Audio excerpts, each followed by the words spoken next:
Bonsoir, merci de m'accueillir. J'ai dit plus d'1 million d'abonnés, c'est ça? Combien vous en avez exactement? Oui, à un moment on compte plus vraiment, on va plutôt compter sur les gens qui regardent les vidéos quand on les publie, plutôt que les gens qui ont cliqué une seule fois sur le bouton, mais ça doit compter approximativement, c'est ça, 1 500 000 au total sur l'ensemble des réseaux sociaux. Et comment devient-on tout simplement influenceur?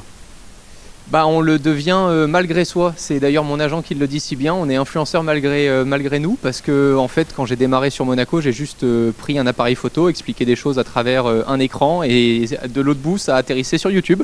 Et au fur et à mesure d'engranger des milliers de vues avec des gens qui vous postent des commentaires en dessous des vidéos, on en fait un métier. Mais c'était tout sauf prévu au départ. Il n'y avait même pas de monétisation encore à l'époque avec Google, n'affichait même pas les publicités devant les vidéos. Donc on pouvait même pas imaginer à un moment en faire notre travail, engager des équipes aujourd'hui. Il y a plus d'une dizaine de personnes qui travaillent avec moi, donc c'est magique, c'est super. Et qu'est-ce qui vous a donné envie d'être comme ça, créateur de contenu?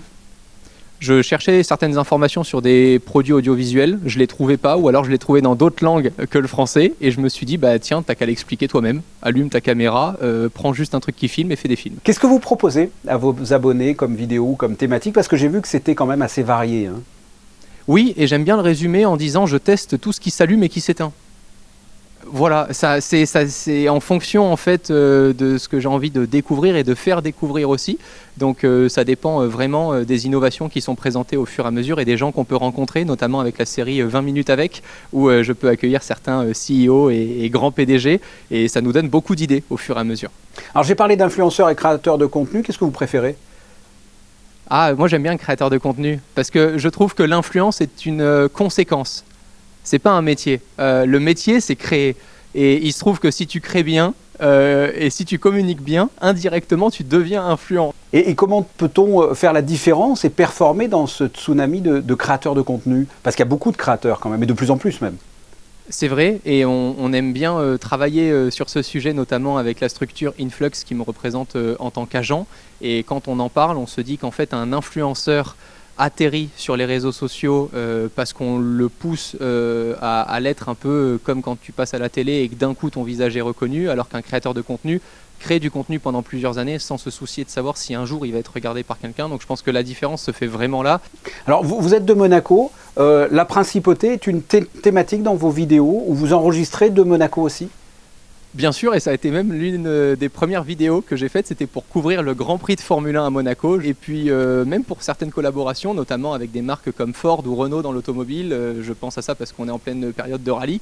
Et l'année dernière, je couvrais les derniers moteurs hybrides de chez Ford pour pouvoir en informer ma communauté aussi sur les réseaux suite aux essais de Sébastien Loeb. Et c'était en principauté et ça, c'était vraiment génial. Et au-delà de ça, parce que je pense que ça a été l'un des premiers pays, et forcément dû à sa taille, à adopter aussi vite la 5G. Et ça a été un gros sujet aussi sur la connectivité que j'étais super intrigué de tester parmi les premiers. Oui, passionné de nouvelles technologies, ça on l'a dit. Aujourd'hui, un jeune veut créer du contenu et percer, c'est encore possible? Oui, bien sûr, tout dépend de la qualité de son histoire. Je me tue à dire qu'aujourd'hui, il n'y a rien de mieux qu'un simple smartphone pour filmer.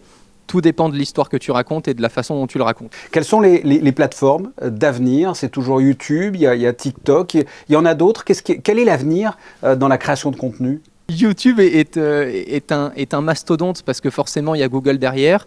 TikTok arrive en force, mais on n'arrive pas à voir encore vraiment sur le long terme ce que ça va donner. On a très peu de retours. Moi, je crois beaucoup au format live, comme sur Twitch. Je crois beaucoup au format Twitch. Je crois beaucoup au format YouTube sur le long terme parce que d'un point de vue juste business aussi pour Google, c'est une plateforme plus qu'importante. Donc pour l'instant, on va dire que ça serait mes deux réseaux avec très vite derrière Instagram, évidemment, qui pour moi est toujours très puissant. Voilà. Pour finir, quels sont vos projets ou vos rêves les plus fous en termes de contenu?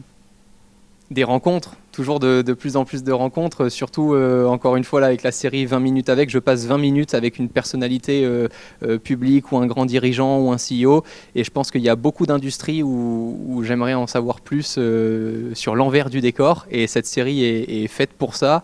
Et je pense que c'est tout ce que je peux me souhaiter, en tout cas pour 2023, essayer d'avoir accès à quelques encore nombreux dirigeants qui oseraient nous partager leurs coulisses en vidéo. Et c'est tout ce qu'on vous souhaite également. Je le rappelle, vous étiez l'invité du Monaco Press Club, Romain Lannéry. Merci. Merci beaucoup.